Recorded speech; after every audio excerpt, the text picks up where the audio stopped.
Progress. और उत्पादन, ये 4 बातें हमने की थी। उनमें से मूल आधार उत्पादन है, ये भी हमने देखा था। इस उत्पादन का केंद्र जहां है उसको ग्राम कहते हैं।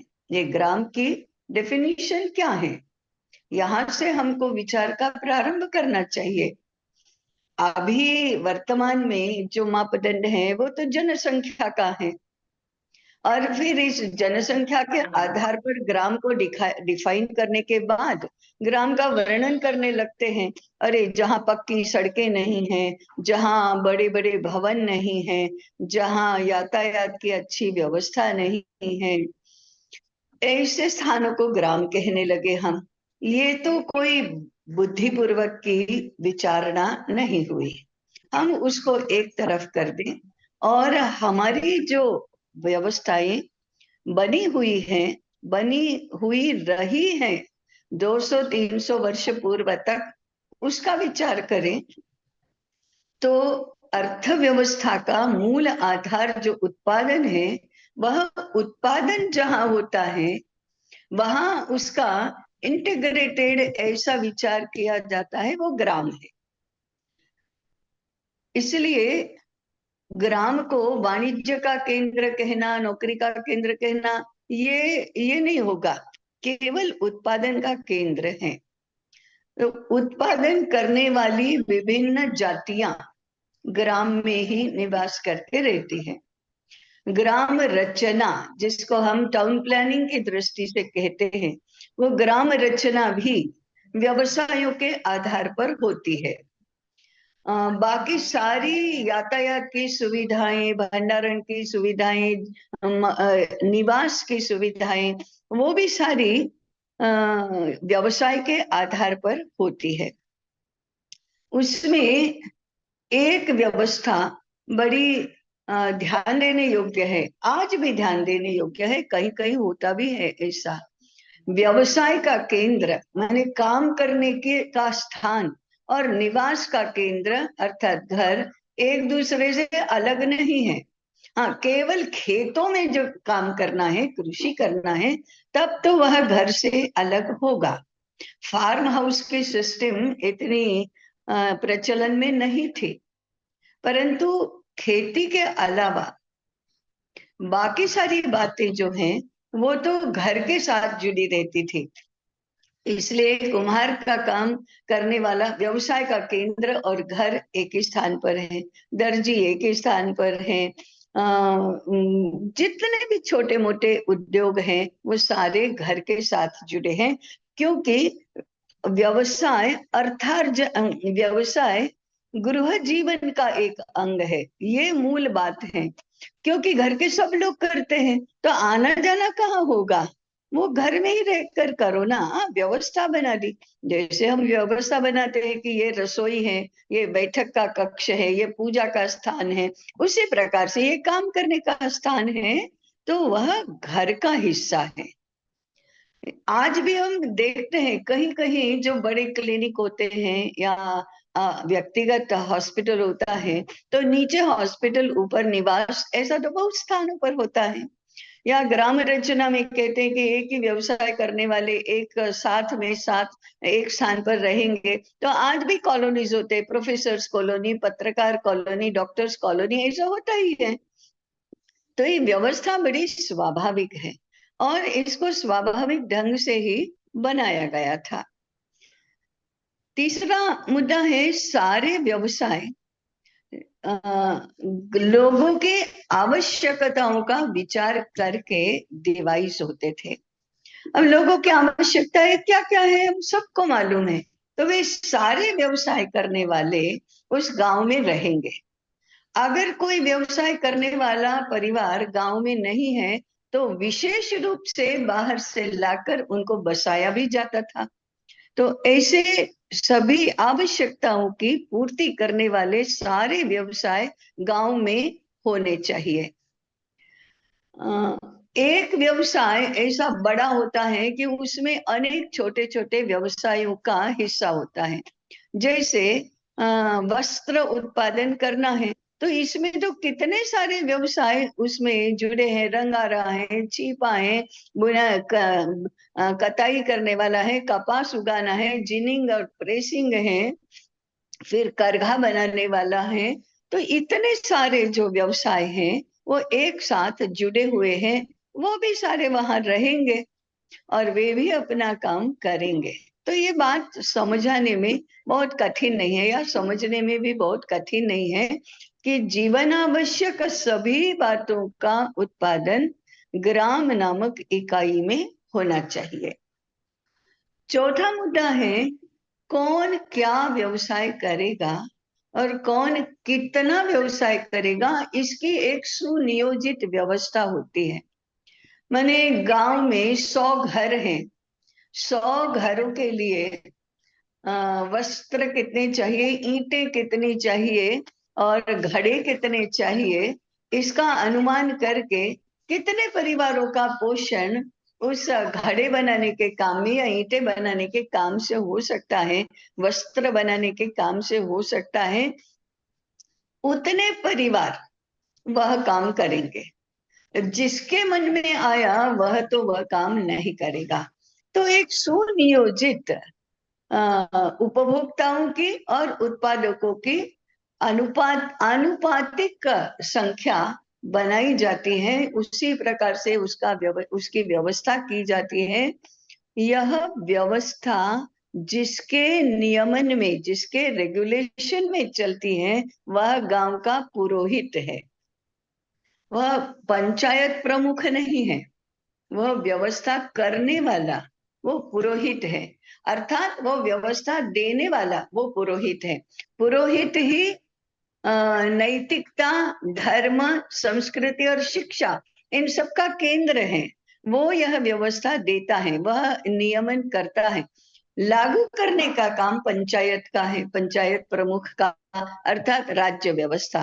तो राज्य व्यवस्था की दृष्टि से, धर्म व्यवस्था की दृष्टि से, शिक्षा व्यवस्था की दृष्टि से, अर्थव्यवस्था की दृष्टि से, कुटुंब व्यवस्था की दृष्टि से, कुटुंब और समाज जीवन के जो कानून वगैरह हैं उन सबके पालन की दृष्टि से, संप्रदाय के आचार विचारों के पालन की दृष्टि से, वह ग्राम संपूर्ण है, स्वयं पूर्ण है।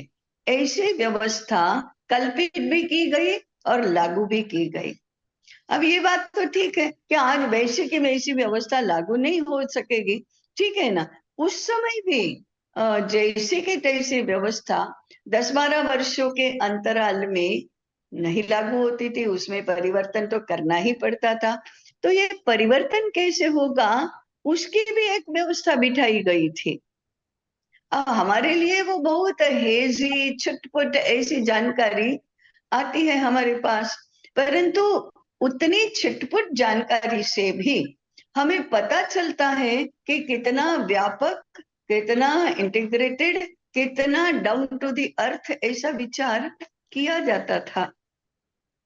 और उतने हेजी छिटपुट सूत्रों से भी आज हम वो कर सकते हैं। तो कहने का तात्पर्य यह है कि जब सारी व्यवस्थाएं होती हैं, व्यवहार होता है, तो देश काल परिस्थिति के अनुसार परिवर्तन तो करना ही पड़ता है। शाश्वत सिद्धांत में परिवर्तन नहीं करना जितना अनिवार्य है, उतना ही अनिवार्य व्यावहारिक बातों में देश काल परिस्थिति के अनुसार परिवर्तन करना है। वो नहीं किया तो भी नहीं चलेगा, उसमें परिवर्तन किया तो भी नहीं चलेगा। इन दोनों का समायोजन भारत में गृहीत है। इसके लिए बहुत शास्त्रार्थ नहीं करने पड़ते हैं, बहुत समझाना नहीं पड़ता है। देश की सामान्य बुद्धि को ये बात बहुत सहज रूप से समझती है। तो ये फिर कैसे होता था, वेरी इंटरेस्टिंग। देश भर में सन्यासी, साधु, बैरागी ये सब आटन करते रहते हैं, एक गांव से दूसरे गांव में, एक राज्य से दूसरे राज्य में, देश के एक कोने से दूसरे कोने में जाते ही रहते हैं। ये सब कहीं ना कहीं एक स्थान पर मिलते हैं। जब जाते हैं तो अपने साथ समाज जीवन का अवलोकन करते हुए जाते हैं। वे अनासक्त रहते हैं, परंतु देखते सुनते नहीं, ऐसा नहीं होता है। आकलन नहीं करते, ऐसा नहीं होता है। समझते नहीं, ऐसा नहीं होता है। अनासक्त रहकर वो अधिक अच्छी तरह से समझ सकते हैं, अधिक गहराई में जाकर समझ सकते हैं। तो आकलन तो सब करते थे, किसका? समाज स्थिति का। समाज स्थिति माने धर्म व्यवस्था, राज्य व्यवस्था, अर्थव्यवस्था, कुटुंब व्यवस्था, सभी व्यवस्थाओं का, व्यवहारों का, देश काल परिस्थिति का, लोगों के मानस का, प्राकृतिक और मानव सर्जित संकटों का, ऐसा आकलन तो वे करते ही जाते थे, करते ही जाते थे। और फिर देश में मेले भी लगते थे, और कुंभ मेला इसमें प्रसिद्ध है। कुंभ मेले में देश भर के साधु, सन्यासी, बैरागी, जोगी सब आते हैं। और वह मेला एक दो दिन का नहीं होता, ये तो हमें भी मालूम है, 2 महीने 3 महीने चलता है। इसमें धर्म संसद होती है, इसमें अखाड़ों के शास्त्रार्थ होते हैं।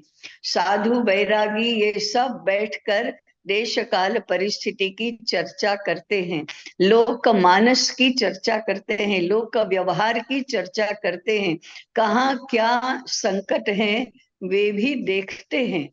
और इन सब की चर्चा करके वहां भी उसका अध्यक्ष होता है, वहां भी उसका उनका नेतृत्व करने वाले लोग होते हैं, वो व्यवस्था से चलता है।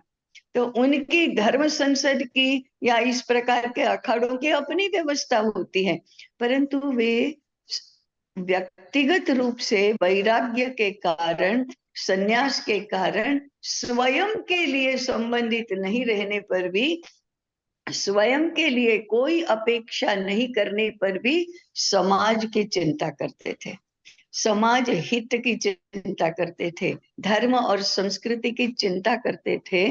तो सारी चर्चा करने के बाद क्या परिवर्तन करना है, उसके कानून पारित होते थे। ये धर्म का कानून है, ये समाज का कानून है, ये नैतिकता का कानून है, ये शासन का कानून नहीं है। तो हमारे देश में 2 प्रकार के कानूनों की व्यवस्था हमेशा रही। एक तो राज्य का कानून है, सत्ता का कानून है, और दूसरा धर्म का कानून है, जिसके आधार पर समाज चलता है, उसको समाज मानता है, दैनंदिन व्यवहार के लिए मानता है, नैतिकता के लिए मानता है, सुख और हित के लिए मानता है। ऐसी ये सामाजिक कानूनों की प्रतिष्ठा थी।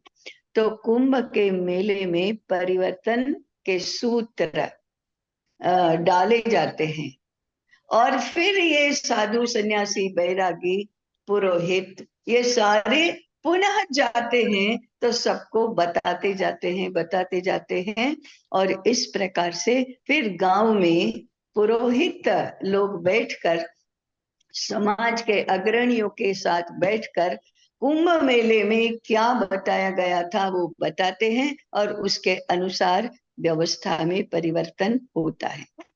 तो परिवर्तन भी मन में आया उस प्रकार से नहीं हो जाता, परिवर्तन होता है, होना ही चाहिए, परंतु परिवर्तन करने की कोई एक व्यवस्था होती है, मान्य व्यवस्था भी होती है और उचित व्यवस्था होती है। परिवर्तन बताने वाले योग्य लोग बताएंगे तभी परिवर्तन होता है। ऐसे परिवर्तन होते होते संस्कृति का प्रवाह, व्यवस्था का प्रवाह निरंतर चलता रहता है। This is the web of Hindu society. ये अंतरजाल जो बना है समाज व्यवस्था का, वो ऐसे ऐसे भिन्न भिन्न लेयर्स पर, भिन्न भिन्न स्थानों पर इस प्रकार से बना है। अब कुंभ मेला 12 वर्ष के बाद लगता है, ये 12 वर्ष को एक तप कहते हैं, ये इम्प्लाइज, इट इम्प्लाइज। और 3-3 वर्षों में अन्य अन्य स्थानों पर होते हैं कुंभ, ये भी इसी के कारण से होते हैं। तो ऐसे धर्म नियमन करता है, राज्य व्यवस्था की सुरक्षा करता है और न्याय और दंड की व्यवस्था भी सुरक्षा के लिए यदि करनी चाहिए तो करता है, और संपूर्ण समाज इसका पालन करता है। कुटुंब इसकी व्यक्तिगत रूप से भी पालन हो, ये देखता है। ऐसे हमारा ये ग्राम समाज बना है, उत्पादन को केंद्रित रखकर। इसलिए ग्राम में संप्रदायों का इतना वर्चस्व नहीं है। ग्राम का मंदिर, ग्राम देवता का मंदिर होता है, वो फिर शिव का भी होता है, विष्णु का भी होता है, कृष्ण भगवान का होता है, माता जी का होता है, वो सब होते हैं, परंतु वो ग्राम देवता नहीं है।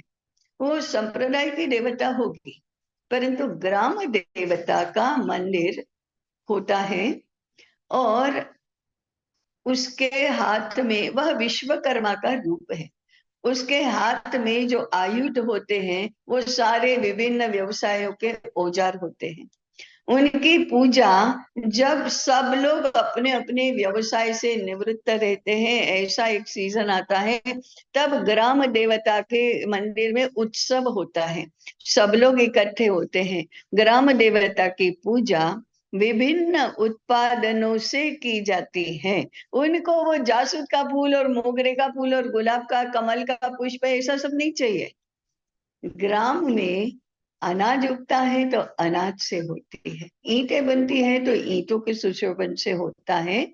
ऐसे ग्राम देवता वहां प्रतिष्ठित होता है। और धर्म का वर्चस्व कैसे प्रतीकात्मक होता है? कोई भी भवन, कोई भी आवास का मकान ग्राम देवता के मंदिर से अधिक ऊंचा नहीं होगा, मंदिर ही सबसे ऊंचा होगा। बाकी सब कितने भी पैसे वाले हो, कितने भी भरे पूरे घर के हो, कितने भी प्रतिष्ठित हो, उनका मकान उस ग्राम देवता के मंदिर से तो नीचा रहेगा। यदि किसी को अपना भवन ऊंचा बनाना है, एक मंजिल ज्यादा करनी है, तो फिर पहले मंदिर को ऊंचा करो, बाद में अपना घर ऊंचा करो। ऐसा ये धर्म प्राण परंतु धर्म को व्यवहार के साथ जोड़ने वाला, व्यवहार के दायरे में देखने वाला, व्यवहार से संबंधित देखने वाला, ऐसा ग्राम समाज होता है। इसमें निरक्षरों को अक्षर ज्ञान देने के लिए अलग विद्यालय की आवश्यकता ही नहीं पड़ती है, क्योंकि खेती करनी है तो लिखना पढ़ना क्या करना है। हाँ, लिखने पढ़ने से यदि चरित्र का विकास होता है ऐसा हम मानते हैं, तो उसके लिए लिखने पढ़ने के विद्यालयों की नहीं, कथा, सत्संग, कीर्तन, इसकी आवश्यकता पड़ती है। रामलीला जैसे उत्सवों की आवश्यकता पड़ती है, विजयादशमी को रावण दहन के कार्यक्रमों जैसी आवश्यकता पड़ती है, होली दिवाली जैसे उत्सवों की आवश्यकता पड़ती है। उसके साथ जो नृत्य, गीत, संगीत, नाटक, खेल आदि सब जुड़ा हुआ है, उसके माध्यम से चरित्र की शिक्षा भी दी जाती है। ये सब लोग, हमारे व्यवस्था करने वाले लोग बहुत समझदार थे, निरर्थक फालतू बातों में समय, श्रम, पैसा बर्बाद नहीं करते थे। अगर वे देखेंगे, आज के विद्यालयों को देखेंगे, आज के कारखानों को देखेंगे, तो पहले तो हंसेंगे, ये क्या निर्बुद्ध व्यवस्था है, समझता ही नहीं है कुछ भी, ये क्या फालतू है, कितना निरर्थक है, पागल लोग हो गए हैं वो, ऐसी व्यवस्थाओं में रहते हैं। तो देश की सामान्य समझ है वो तो ऐसा ही कहती है। अब ग्राम उत्पादन के केंद्र है, इसलिए ग्राम लक्ष्मी ये समृद्धि के लिए उपयुक्त ऐसा शब्द है, ग्राम लक्ष्मी है। तो भारत माता ग्रामवासिनी है, लक्ष्मी के रूप में, सरस्वती के रूप में वो तपोवन वासिनी है। अब हम ग्राम के बारे में इतना सब कुछ जानते हैं या जान लिया, तो कभी कभी हमारा मानस बनता है ग्राम ही सब कुछ है। ये भी केवल अर्थार्जन की दृष्टि से विचार करना हुआ, केवल अर्थ की दृष्टि से विचार करना हुआ। भारत में नगर भी थे और बहुत प्रतिष्ठित, प्रथित, यश, विश्व प्रसिद्ध ऐसे नगर थे। अयोध्या नगर था, काशी नगर था, हस्तिनापुर नगर था, द्वारिका नगर था, कांची नगर था, उज्जैनी नगर था। तो ये सब तो बहुत बड़े बड़े नगर हैं, इनकी समृद्धि भी कम तो नहीं है। तो फिर ग्राम रचना और नगर रचना, इन दोनों के संदर्भ में हमें विचार करना चाहिए। उत्पादन का क्षेत्र ग्राम है, केंद्र ग्राम है, परंतु उत्पादन के अलावा और क्या क्या है? अगर अर्थव्यवस्था की दृष्टि से देखें तो और तीन हमने गिनाए, परंतु अर्थव्यवस्था के अलावा भी तो बहुत बड़ा जीवन का क्षेत्र है, उसका क्या? तो इन सारी बातों को ध्यान में लेकर एक ग्राम और दूसरा नगर, ऐसे दो एक दूसरे से संबंधित, एक दूसरे के ऊपर निर्भर, एक दूसरे के पूरक, एक दूसरे के सहायक, जीवन के विभिन्न आयामों को संभव बनाने वाले ऐसे दो हमारे केंद्र बनते हैं। एक ग्राम है और दूसरा नगर है। और तीसरा हमारा एक समाज जीवन का विभाग है, वो वन है। वन की तुलना ग्राम और नगर से नहीं की जाती। वन वन एक बहुत ही विशिष्ट ऐसी इकाई है। आप इस बात का भी संकेत पर्याप्त है कि जिसको हम वर्ण व्यवस्था और जाति व्यवस्था कहते हैं, अथवा केवल वर्ण व्यवस्था कहते हैं, जाति की अलग से करेंगे, वो ग्राम और नगर में ही होती है। वनवासी पंचम वर्ण कहे जाते हैं, माने वे वर्णातीत हैं। और पंचम वर्ण को वर्ण व्यवस्था के नियम, कायदे, कानून नहीं लागू होते। तो वन जीवन क्या है, इसका विचार हमको अलग से करना पड़ेगा। ये भी व्यापक समाज व्यवस्था का हिस्सा ही है, व्यापक राष्ट्रीयता का हिस्सा ही है। उस बारे में, उस विषय में वे शेष ग्राम और नगर से के साथ समरस हैं। परंतु वहां भी राजा होते हैं, वहां भी नौकर चाकर होते हैं, वहां भी उत्पादन होता है, सब कुछ होता है। वन की संस्कृति अलग ही होती है, नगर और ग्राम की संस्कृति से भिन्न, परंतु जिसके मूल आधार एक ही है। ऐसे ही भारत का वनवासी क्षेत्र है। वनवासी आदिवासी का झगड़ा एक तरफ रखेंगे, परंतु ग्राम, नगर और वन, वन के साथ जुड़ा शब्द है गिरी, गिरिवासी, वनवासी, गिरिवासी। तो जंगलों में रहने वाले, पहाड़ों में रहने वाले ऐसे जो लोग हैं, वो भी भारत की संस्कृति के ही आधार हैं, रक्षक हैं, पोषक हैं, सब कुछ है। परंतु जैसे ग्राम व्यवस्था और नगर व्यवस्था अलग होती है, ऐसे ग्राम नगर व्यवस्था और वन व्यवस्था भी अलग होती है। यहाँ भी अर्थव्यवस्था होगी, राज्य व्यवस्था होगी, सब कुछ होगा, परंतु ये सारे मिलकर एक भारतीय समाज बनता है। तो हम अर्थव्यवस्था के क्षेत्र में ही बात कर रहे थे। तो नगर की अर्थव्यवस्था के मुख्य लक्षण क्या है, इसका विचार कल करेंगे। वन की अर्थव्यवस्था का लक्षण क्या है, उसका विचार भी कल करेंगे। परंतु और एक मुद्दा विचारणीय है कि ग्राम में फिर शिक्षा व्यवस्था कैसी होगी, ग्राम में फिर वैद्यों की व्यवस्था कैसी होगी, ये भी तो आवश्यक है। तो वैद्यों की शिक्षा कहाँ होती होगी, कैसे होती होगी? ग्राम के लिए आवश्यक है उतनी वैद्य व्यवस्था भी होती है, ग्राम में आवश्यक है उतनी शिक्षा व्यवस्था भी होती है। हमारी कल्पना में वैद्य करके जो क्लिनिक और ये सब आता है, वो एक बार जरा निकाल देना चाहिए।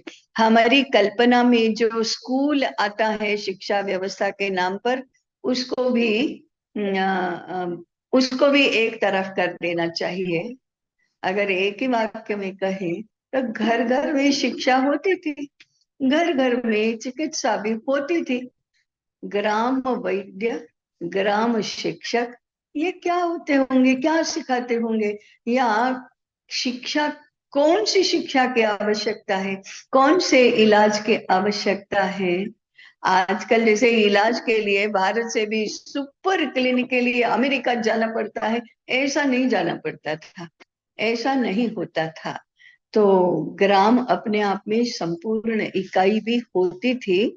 आपत्तिकालीन जो व्यवस्थाएं होती है, संकटकालीन व्यवस्थाएं होती है, वे भी ग्राम में होती थी। ऐसे अर्थ केंद्रीय सारी व्यवस्थाएं, उत्पादन केंद्रीय, अर्थ केंद्रीय भी नहीं कह सकते, उत्पादन केंद्रीय सारी व्यवस्थाओं से, परंतु सभी के सभी व्यवस्थाओं से जो इकाई बनती है वह ग्राम इकाई है। और फिर से एक बार दोहरा दूं, उत्पादन को अर्थव्यवस्था का आधार मानने के कारण हम ग्राम को आर्थिक इकाई कहते हैं। उत्पादन के आधार पर चलने वाली और अर्थव्यवस्थाओं के बारे में हम कल विचार करेंगे। आज यहीं पर रुकते हैं। ओम सहना भव।